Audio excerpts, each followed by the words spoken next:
probably saw this reported. It was somewhat quietly, but out there on the interwebs. Henry Cejudo is looking to go and do a boxing match in Abu Dhabi against a young boxer named Ryan Garcia. Couple of things here just for fun. If you don't know who Ryan Garcia is, and you likely don't, go look him up online. This guy's training videos are actually quite fun to watch. He has a different build than most boxers. He's lean and he's lanky. He's very young. He's somewhat charismatic. And this guy is nasty fast. I mean, super fast. This is all training videos. I've never seen him spar. I've never seen him fight. But he's had a number of fights. I believe he's undefeated. I want to say like 19 wins. Some of those could have been amateur, and I only suggest that for you. In fact, I'm saying 20 wins. Like 19 by knock. Something in there. But here's the point. Guy's been very busy. He's a very active guy, and he does have some training footage, and he does have a level of fun. When I call him charismatic, I mean, look, a lot of boxing has to come down to that.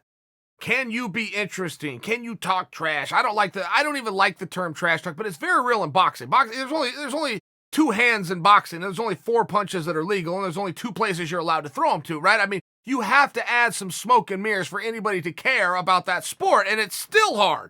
And this is coming from a boxer. This is coming from a guy who loves and believes in boxing, but I'm the same way with amateur wrestling. I love that sport too, but I get it why it's a little bit tough to convince people to watch it. Hold that thought. Is Henry Cejudo forget that he's still under contract with the UFC?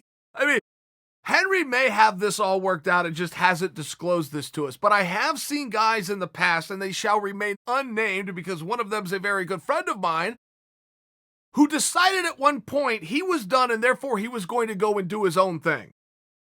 And at some point, the legal department has to get a hold of you and go, hey, you know that contract we have? That's an obligation of not only us to you, but of you to us. So if you'd like to do something, call us up. We happen to operate in these weight classes, and we happen to operate under these rules known as unified. So I only say this to you because Henry might get this signed off on, or Henry might have forgot that he's still got a contract. Just because he walked away from the title doesn't mean he walks away from the organization. I mean, it's a very real thing, and this has been tested before.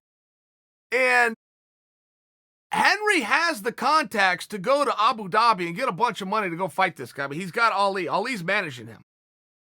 You guys will hear things that Ali claims he could pull off. Ali can pull them off. Ali does pull them off. Ali's the one guy who can. But he also does, particularly as it pertains to the Middle East. And if they got a money guy and they think they can do something with this fight, I would tell you they likely have to go somewhere like Abu Dhabi. I don't believe that is going to be a meaningful fight in North America. I'm coming along for the ride because I'm a Henry fan. I'm going to go see what Henry does. So I think that there is something there. And I also do not believe that Henry Cejudo, who's a lot more intelligent than the average fighter, Henry's a very curious guy.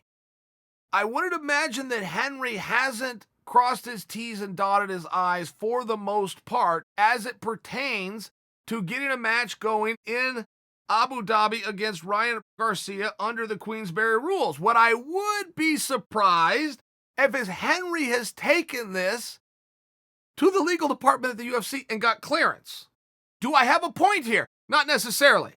Do I think it's a fun topic? Yeah, and I think you will too.